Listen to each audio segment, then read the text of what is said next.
عید کی نماز کا مکمل طریقہ سیکھیں گے کہ کس طرح سے عید کی نماز کی نیت کرنی ہے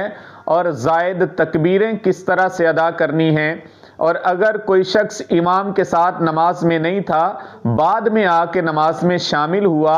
پہلی رکعت کی تکبیریں گزرنے کے بعد یا پہلی پوری رکعت گزرنے کے بعد دوسری میں آیا، تو کس طرح سے وہ دوسری جو تکبیریں چھوٹ گئی ہیں ان کو ادا کرے گا۔ مکمل ویڈیو دیکھ لیجئے، انشاءاللہ آپ کو عید کی نماز کا مکمل طریقہ آسانی کے ساتھ سمجھا دیا جائے گا۔ سب سے پہلے سعودی عرب اور اس کے علاوہ دیگر وہ تمام ممالک جہاں پہ آج عید الفطر ہے، ان تمام مسلمانوں کو میں اپنی طرف سے بہت ہی دلی عید مبارک پیش کرتا ہوں۔ اللہ پاک ان کی خوشیوں کو مزید دوبالا فرمائے اور رمضان میں کی گئی ان کی عبادات اور ریاضتوں کو قبول فرمائے۔ چونکہ پاکستان میں اور پاکستان کے قریبی دیگر ممالک میں متوقع طور پہ انشاءاللہ کل عید الفطر ہوگی، تو اس مناسبت سے میں عید کی نماز کا طریقہ بیان کروں گا، آپ سن لیجئے۔ سب سے پہلے آپ نے عید کی نماز کی نیت اس طرح سے کرنی ہے، 2 رکعت نماز عید الفطر ساتھ 6 زائد تکبیروں کے اللہ تعالیٰ کے واسطے، منہ طرف کعبہ شریف، پیچھے اس امام کے اللہ اکبر۔ اس میں عید الفطر چونکہ واجب ہوتی ہے، واجب ساتھ آپ بولنا چاہیں تو بھی ٹھیک ہے، انڈرسٹوڈ بھی، یعنی جو نماز آپ ادا کر رہے ہیں فرض ہے، واجب ہے، سنت ہے، وہ شمار ہوتی ہے، چونکہ عید واجب ہے، واجب بھی شمار ہوگی۔ تو 2 رکعت نماز عید الفطر واجب ساتھ 6 زائد تکبیروں کے اللہ تعالیٰ کے لیے، پیچھے اس امام کے منہ طرف کعبہ شریف، اللہ اکبر۔ اس طرح آپ تکبیر تحریمہ کہتے ہوئے اللہ اکبر، کانوں تک ہاتھ اٹھا کے آپ نے ہاتھ باندھ لینے ہیں۔ اس کے بعد ہاتھ باندھنے کے بعد آپ نے ثنا یعنی سبحانک اللہم و بحمدک یہ مکمل پڑھنی ہے۔ مکمل ثنا یعنی سبحانک اللہ پڑھنے کے بعد پہلی رکعت میں 3 زائد تکبیریں پڑھی جائیں گی۔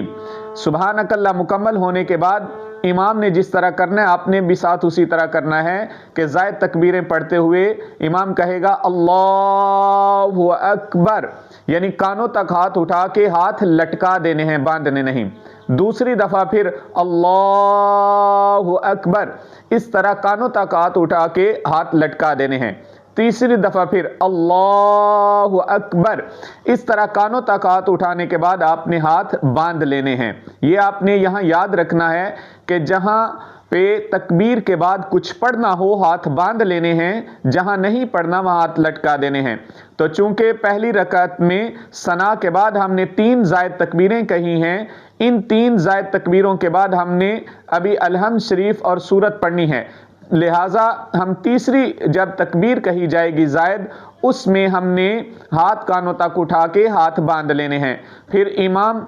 تعوذ اور تسمیہ یعنی اعوذ باللہ بسم اللہ یہ خاموشی یعنی آہستہ آواز سے پڑھ کے، اس کے بعد الحمد شریف اور کوئی بھی جو سورت ساتھ ملانی ہے بلند آواز سے پڑھے گا۔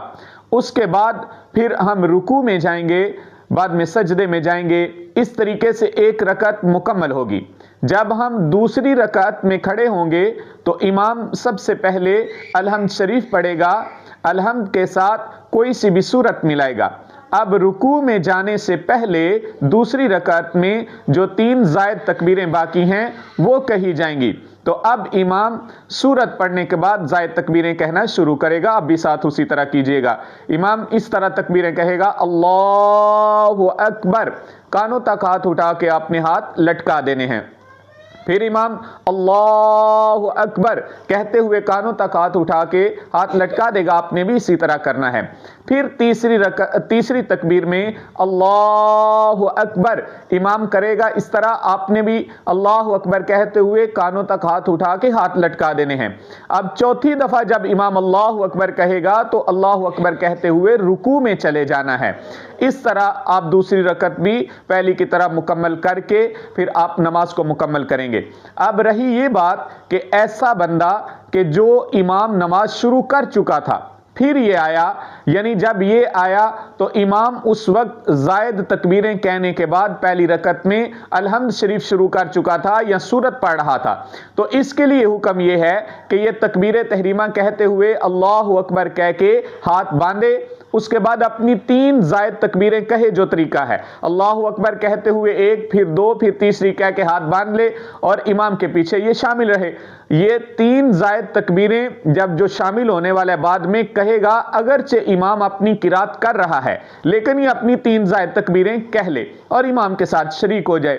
لیکن اگر جب یہ شخص آیا تو امام قرات کرنے کے بعد رکوع میں جا چکا تھا، تو اب بھی اس کو حکم یہ ہے کہ اگر اس کو لگتا ہے کہ میں کھڑے کھڑے تکبیر تحریمہ کہہ کے 3 زائد تکبیریں کہہ کے امام کے ساتھ رکوع میں شامل ہو جاؤں گا، تو پھر یہ کھڑے کھڑے تکبیر تحریمہ کہے، نماز شروع کرے، اس کے بعد 3 زائد تکبیریں کہہ کے امام کے ساتھ رکوع میں شامل ہو جائے۔ لیکن اگر اس کو لگتا ہے کہ اگر میں نے تکبیر تحریمہ کہہ کے نماز شروع کی، 3 زائد تکبیریں کہیں، تو امام رکوع سے کھڑا ہو جائے گا، تو اس کے لیے حکم یہ ہے کہ یہ اللہ اکبر کہتے ہوئے تکبیر تحریمہ کہہ کے نماز شروع کر دے اور رکوع میں چلا جائے، رکوع میں جا کے یہ 3 زائد تکبیریں رکوع میں کہہ لے۔ لیکن فرق یہ ہوگا کہ جب آدمی قیام میں کھڑا ہے تب تو یہ 3 تکبیریں جب کہے گا کانوں تک ہاتھ اٹھا کے ہاتھ لٹکائے گا، لیکن رکوع کے اندر جب اس نے زائد تکبیریں کہنی ہیں تو تب اس نے وہاں پہ ہاتھ نہیں اٹھانے۔ لیکن اگر ایسا ہوا کہ یہ شخص جب امام سے شامل ہوا، تکبیریں کہنے سے پہلے وہ رکوع سے اٹھ گیا اور یہ بھی اس کے ساتھ اٹھ گیا، یعنی زائد تکبیریں اس نے نہیں کہیں، رکوع نکل گیا، امام کے ساتھ یہ زائد تکبیریں نہیں کہہ سکا، یہ اس کی رکعت فوت ہوئی۔ اگر اس کی رکعت فوت ہوئی تو پھر یہ بعد میں جب اپنی رکعت ادا کرے گا تکبیریں کہہ لے۔ لیکن اگر ایسا ہوا کہ یہ رکوع میں گیا، ابھی زائد تکبیریں کہہ رہا تھا کہ امام رکوع سے اٹھ گیا، تو اگرچہ امام رکوع سے اٹھ گیا ہے، یہ اپنی 3 زائد تکبیریں کہہ کے پھر رکوع سے اٹھے اور امام کے ساتھ یہ دوبارہ سے شامل ہو جائے، کیونکہ امام کے پیچھے پیچھے اس نے چلنا ہے، اگر امام اس سے پہلے کھڑا ہو گیا تو کوئی فرق نہیں پڑے گا۔ لیکن اگر ایسا ہوا کہ پہلی رکعت کا امام رکوع بھی کر چکا ہے جب یہ آیا اور یہ رکوع میں شامل ہو کے رکعت نہیں پا سکا، اس کی رکعت نکل گئی، تب یہ شامل ہوا، تو تب اس کے لیے حکم یہ ہے کہ یہ دوسری رکعت تو امام کے ساتھ پڑھے، جب امام سلام پھیر دے تب یہ کھڑا ہو کے جب پہلی رکعت اپنی ادا کرے گا، تو یہ سیم وہی طریقہ ہے جس طریقے سے پہلی اس نے رکعت ادا کرنی تھی، یہ اپنی رکعت میں اسی طرح زائد تکبیریں کہہ کے اپنی رکعت کو اس طرح سے ادا کرے گا۔ میں امید کرتا ہوں کہ آپ کو یہ طریقہ نماز کا سمجھ میں آ گیا ہوگا۔ پھر بھی اگر کوئی بات آپ کو صحیح سے سمجھ میں نہ آئی ہو تو آپ کمنٹ سیکشن میں کمنٹ کر کے پوچھ سکتے ہیں جس چیز کی آپ وضاحت چاہیں۔ اللہ پاک سے دعا ہے اللہ پاک تمام مسلمانوں کو یہ خوشیوں کا دن اچھے طریقے سے اللہ کے احکام کے مطابق گزارنے کی سعادت نصیب فرمائے، اور اللہ پاک ہمیں زندگی میں بار بار ماہ رمضان اور اس کے بعد عید کی خوشیاں نصیب فرمائے۔ اللہ پاک ہم سب کا حامی و ناصر ہو۔